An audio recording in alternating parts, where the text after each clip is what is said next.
Okay, so you're thinking about a Master of Science degree, huh? Specifically in Germany. Sounds like you've been doing your homework, too. You've got articles, expert opinions, the whole nine yards. But let's face it, all that information can be a bit overwhelming, right?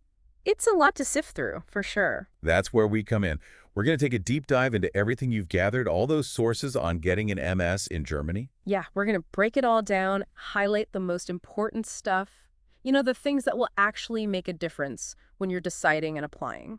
Consider this your shortcut to becoming a total Germany MS expert without having to pull an all-nighter reading every single article. Exactly. We've really zoomed in on everything from the big picture advantages to the nitty-gritty of like how to apply, what it costs, what life is like over there. All right, so let's get right to it.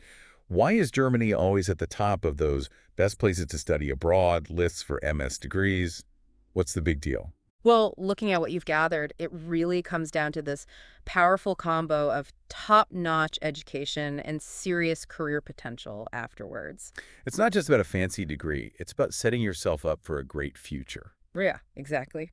And speaking of great institutions, the same names keep popping up over and over again. Oh yeah, like the Technical University of Munich, TUM, yep. RWTH Aachen University, Uh-huh. University of Stuttgart, and that one with the long name, the Karlsruhe Institute of Technology. Coyote, that's the one. I mean, these aren't just any schools, are they? No, not at all. They are global heavy hitters, especially when it comes to like engineering, tech, all those science fields. They've got this reputation for excellence that goes way back, and they're always pushing the boundaries in research and all the new innovative stuff. Right. It's like imagine studying in a place where the next big breakthrough in your field could be happening just a few doors down from your classroom. Oh. Pretty inspiring, right? Yeah. So that's the academic side. Now let's talk about something that everyone cares about: money. The financial side of things. Right. And one phrase that jumps out from your research is low or no tuition fees, especially at those public universities. I mean, that's huge compared to what you'd pay in the US or the UK. Yeah,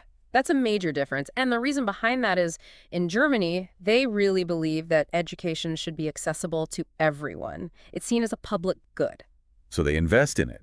And that means lower costs for students, even international students. Right. So you can get a fantastic education without having to take on a mountain of debt. And your sources make it clear that this isn't a you get what you pay for situation. Because a German master's degree is highly respected worldwide. Oh, absolutely. It opens doors to all sorts of great career opportunities. Employers know that German degrees mean rigorous academics and practical skills.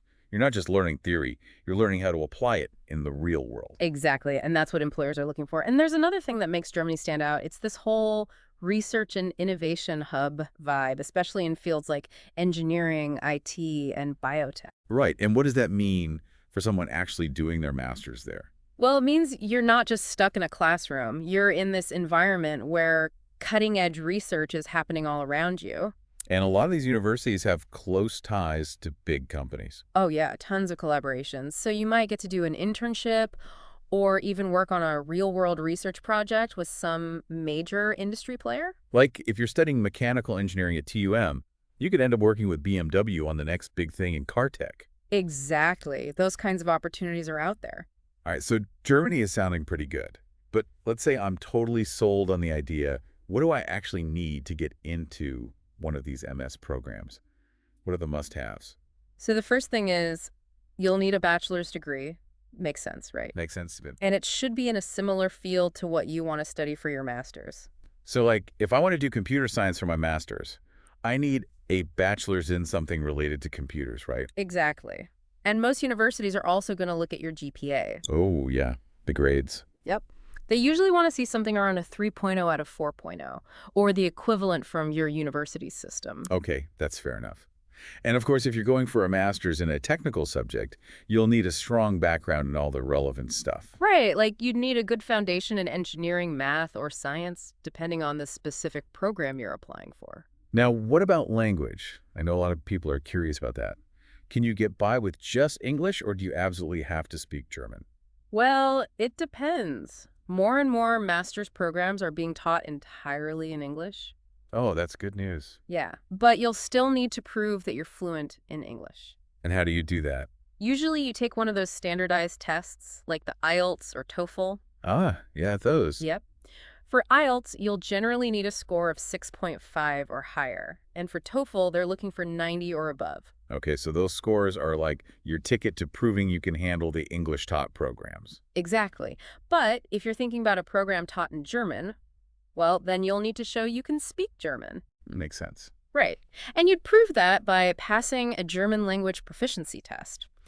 There are a couple of main ones. There's the test stuff, Okay. and the other big one is called the DSH. It stands for Deutsche Sprachprüfung für den Hochschulzugang, which basically means German language exam for university entrance. It's a mouthful. Yeah, I'm glad they have the acronym DSH. Me too. Now, something else that came up in the research is work experience.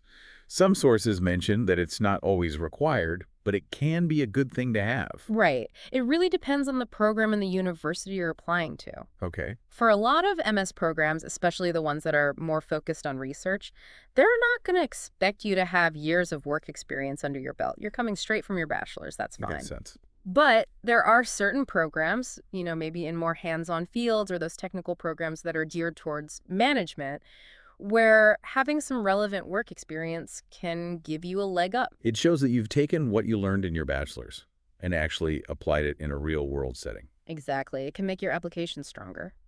So we've talked about the big-name universities, but what about the actual programs? What are some of the most popular MS programs in Germany right now? The ones with the best job prospects afterwards. Well, based on what you've gathered, it seems like mechanical engineering is always in high demand. No surprise there. Germany's known for their cars and engineering. Right.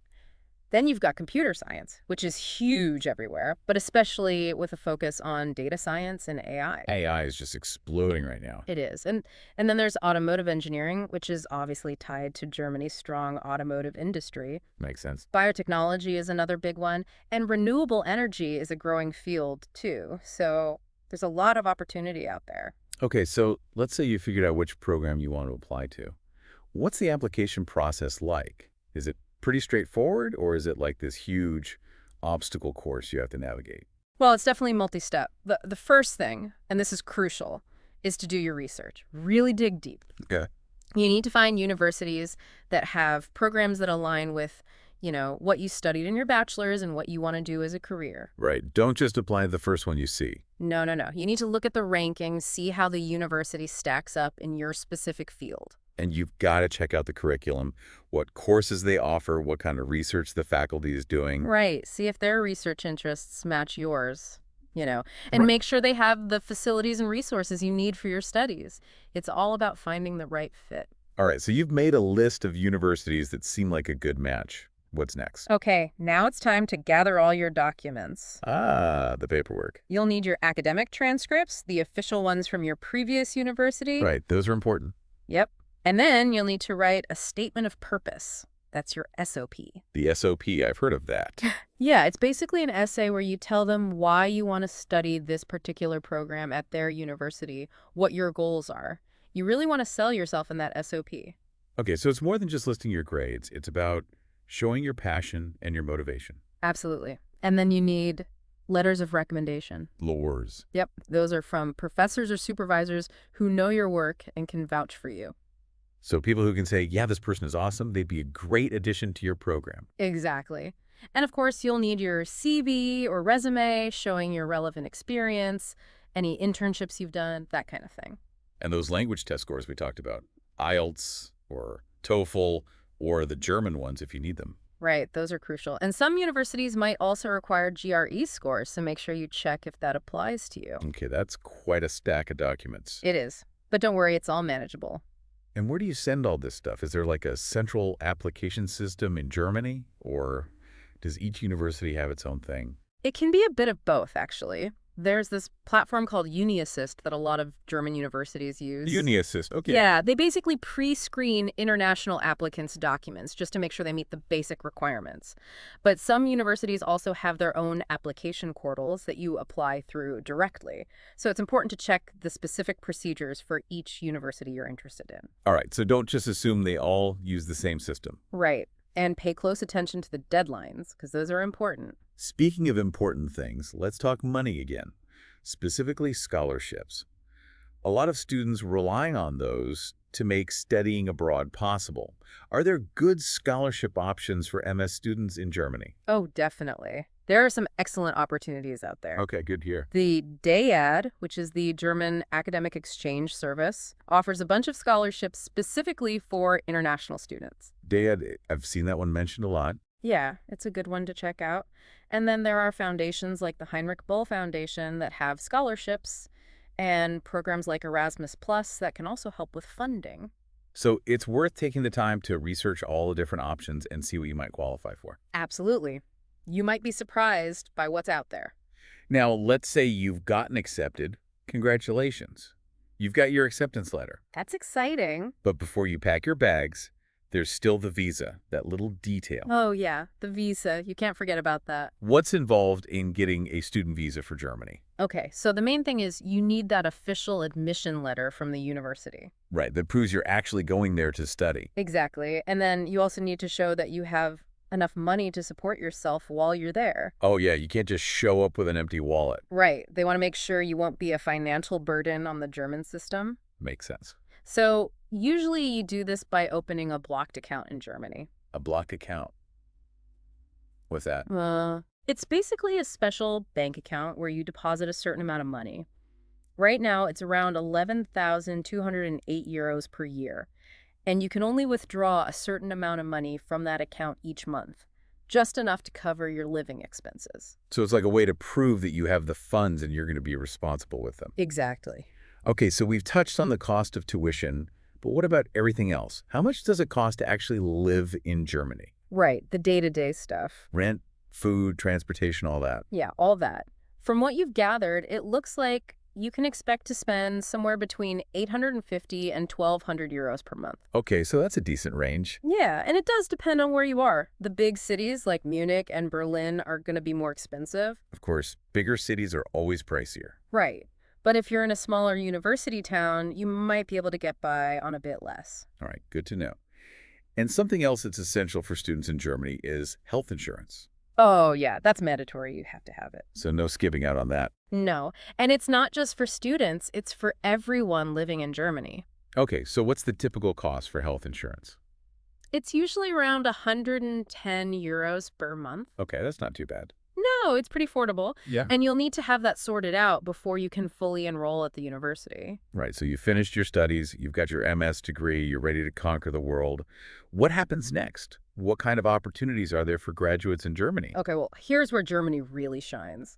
They give you time to find a job after you graduate. Oh, that's great. Yeah, you get an 18-month residence permit specifically for job searching. So you don't have to rush out right away. You have some breathing room to figure things out. Exactly. And which industries are particularly hot in Germany for people with MS degrees? Where are the jobs? Well, based on your research, it seems like automobile and mechanical engineering are always looking for talented people. Makes sense, with all the big car companies based there. Right, so places like BMW, Volkswagen, Siemens, those are big employers. And then there's the IT and software development world. I mean, that's booming everywhere. Oh, yeah, for sure. And Germany has some major players in that space, too, like SAP and Deutsche Telekom. Okay, so tech is a good option. Definitely. And biotechnology and pharmaceuticals are also strong sectors. You've got companies like Bayer and Merck over there. So there are a lot of opportunities for people with science backgrounds. There are. Now, one thing that came up in the research is the blue card. What's that all about? And how does it relate to working in Germany after you graduate? Okay, so the blue card is basically a work permit for highly skilled people from outside the EU. Okay. If you get a job offer in Germany that meets certain requirements, like a minimum salary and a match with your qualifications, you can apply for a blue card. And what does that do for you? It lets you live and work in Germany for a longer period. Oh, okay. Yeah, and it can eventually lead to permanent residency if you want to stay there long term. All right, so that's something to keep in mind for the future. Now, let's be realistic. Studying abroad isn't always a walk in the park. What are some of the challenges that people might encounter when they go to Germany for their MS? Well, one thing that comes up a lot is just the competition. Oh, yeah. I bet these programs are popular. They are. You're going to have a lot of people applying for the same spots. And some programs have really specific requirements. Like, you might need to have a certain level of German language proficiency, even if the program is taught in English. Or the academic requirements could be really tough. Like you need to have taken very specific courses during your bachelor's. Right. So it's really important to do your research beforehand and make sure you meet all the requirements and make sure your application is strong. Your statement of purpose needs to be really compelling. Your grades need to be good, and you should apply early. Don't wait until the last minute. No, definitely not. And then there's the money issue again. I mean, having to put over 11,000 euros in a blocked account before you even get there, that's a lot of money for a lot of people. Yeah, that's a big hurdle for many students. The best advice is to start planning early. Start saving as soon as you can. Don't just assume the money will magically appear. Right. Look into those blocked account providers. Fintiba and Expatrio are a couple of the well-known ones. And make sure you have all your financial documents in order. It can be a bureaucratic process. Yeah, I bet. Even if your program is in English, just living in a new country can be a challenge, right? Different culture, different language. Definitely. And even if you're fluent in English, knowing a bit of German can make your life so much easier. Yeah, even just for everyday things like going to the grocery store or asking for directions. Right. It can make you feel more comfortable, more at home, and it shows respect for the local culture. So try to learn some basic German before you go, even if it's just A1 or A2 level. And once you're there, don't be afraid to practice with people. Exactly. Talk to your classmates, talk to people at the cafe, just try to immerse yourself in the language a bit. It'll make the experience much richer. It will, and it can also open up more job opportunities later on. Oh, right, because a lot of students want to work part-time while they're studying. No. Is that allowed in Germany? Yeah, it is, but there are limits. Okay. With your student visa, you can usually work up to 120 full days or 240 half days per year. So it's not like you can work full-time and study full-time. No, not really. It's more about supplementing your finances, gaining some experience, maybe making some connections. All right, so you need to budget carefully. Definitely. And if you do decide to work, look for jobs that are student-friendly. Like what? Well, a lot of universities have highway positions. Highway. What's that? It's short for Hilfswissenschaftler, which is basically a research assistant. Okay. You get to help out with research projects at the university, and it's usually flexible and pays pretty well. That sounds pretty cool. Yeah, it's a good option. And internships are another good way to gain experience in your field. And speaking of experience, I've heard that the German academic system is pretty intense, especially at the master's level. A lot of emphasis on research, a lot of workload. How do students handle all that? Yeah, it can be demanding. You're going to need good time management skills. No procrastinating. No, not really. But also, don't be afraid to ask for help. Your professors and advisors are there to support you. They want you to succeed. All right, so don't be shy. Reach out if you need guidance. Exactly. And then, of course, there's the whole job market situation after you graduate, getting that post-study work visa, finding a job, all of that. Any advice on navigating that process? Well, the job market is competitive, so it's important to start thinking about it early. Don't wait until the last minute to start looking for jobs. Right. Start networking as soon as you get to Germany. Go to career fairs.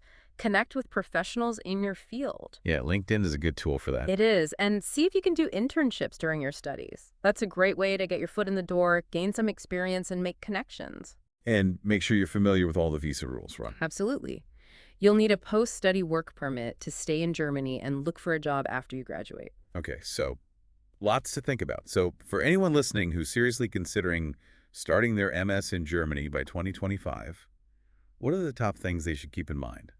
What are your key takeaways from all this research? Okay, so first and foremost, choose the right program and the right university for you. Don't just jump into something because it sounds cool. Right. Look into those TU9 universities. Those are the top technical universities in Germany. But also consider other public universities and even those Fachhochschulen, which are more focused on applied sciences. It all depends on your career goals. And once you've got a few programs in mind, really scrutinize those admission requirements. Yep. Make sure you have the right bachelor's degree, that your grades are good enough, and that you can meet those language requirements. And maybe you need to take the GRE. That's another thing to check. Right. And even though Germany is known for being more affordable, you still need to be realistic about the costs. Yeah, figure out how much everything is going to cost. Tuition, if there is any, living expenses, all of that. Exactly. And those living expenses, they can be higher in the big cities. Yeah, Munich and Berlin are going to be pricier than some smaller town. For sure. And don't forget to explore all those scholarship options. The DAAD, the Deutschlandstipendium, university-specific scholarships. See what's out there. It's worth putting in the effort to apply. And even if your program is in English, make an effort to learn some German. Aim for at least an A2 or B1 level. It'll make your life so much easier. It'll make you feel more confident, more integrated. And then, of course, you've got those visa and blocked account hurdles to clear. Yeah, those are the logistical things you can't avoid. Make sure you understand all the visa requirements, have that money ready in your blocked account, and apply for your visa well in advance. Don't wait until the last minute. And speaking of important things, don't forget about health insurance. That's essential. Look into both public and private options. See what works best for you. And when it's time to apply, be strategic. Apply early, especially if you're using that Uni Assist platform. And pay attention to the deadlines. Those are important. Yeah, don't miss a deadline. And put effort into those application documents, your statement of purpose and letters of recommendation. Those are your chance to shine. Make them stand out. Show them why you're the perfect candidate. And while you're studying, remember, you can work part-time, but there are limitations. 120 full days or 240 half days per year, that's the rule. So you might want to look for student jobs like those highly positions or internships. Those are good options. And start thinking about accommodation early on. Yeah, finding a place to live is important. The student dorms are usually the cheapest, but they fill up fast. So you might need to look for a private room or an apartment. Websites like WG Gasut and the Student N-Work websites are good places to start. All right, so housing sorted. And then once you're closer to graduating, start thinking about what you want to do afterwards. Right. Familiarize yourself with those post-study work visa rules. And if you want to stay longer term, look into the Blue Card. And networking is key, always. Absolutely. Join those alumni networks, connect with people on LinkedIn, get involved in student clubs, build those relationships. So that's a lot of practical advice. But we also have some insights from experts who have helped tons of students on this journey. Dr. Stefan Reichel, for example, he really emphasizes Germany's standing as a world-class education destination. Right. He talks about their focus on research and development and the fact that tuition is free at public universities. He sees it as a perfect place for international students to build a strong foundation, both academically and professionally. And Professor Klaus Miller, he agrees that a master's in Germany gives you top-quality education. But he also points out how it opens up doors to international careers. Yeah, he talks about the close connections between universities and industry, the many internship opportunities, and the post-graduation work visa options. It's especially attractive for people in STEM fields and management. So they're both saying that an MS in Germany isn't just about the degree itself. It's about setting yourself up for success in a global job market. Exactly. And it's interesting how both experts emphasize the practical, hands-on aspect of education in Germany. It's not just about theory, it's about applying what you learn in the real world. And that's what employers value. We also have some inspiring student success stories, courtesy of LetzStudy, like Priya, who managed to get into the MS in Data Science program at Tubro. Yeah, she had to really work hard to meet those IELTS requirements, but she got there in the end, and she had help navigating the whole application process. So it shows that even if you face challenges, there are resources and support available to help you overcome them. Right, you don't have to do it all alone. And then there's Raj, who managed to secure a DAD scholarship to study automotive engineering at RW Econ. He got help with everything, from writing his statement of purpose to setting up that blocked account. So it shows that if you're proactive, you can find ways to make studying in Germany financially feasible. And Neha, she was trying to decide which university to apply to for her MS in artificial intelligence, and she got help with choosing the right one. Yeah, she got a personalized list of recommendations, help with her application, even practice for her visa interview. So it shows how valuable it can be to have guidance from people who know the system. It can make the whole process less stressful and more successful. So looking at everything, it's clear that there are a lot of advantages to getting your MS in Germany. The education is top-notch, the career prospects are great, and it's often more affordable than other popular destinations. Right. And even though there will be challenges, with careful planning and preparation, you can make the most of this experience. And it's not just about the degree. It's about the personal and professional growth that comes with living and studying in a new country. Right. It's about expanding your horizons, pushing yourself outside of your comfort zone. So, as you're considering this big step, think about how this experience, the challenges, the successes, the people you'll meet, how it will all shape you in the long run. What doors will it open? What unexpected paths might you discover along the way? That's something worth pondering. Thanks for joining us on this deep dive. It's been a pleasure. Good luck with your journey.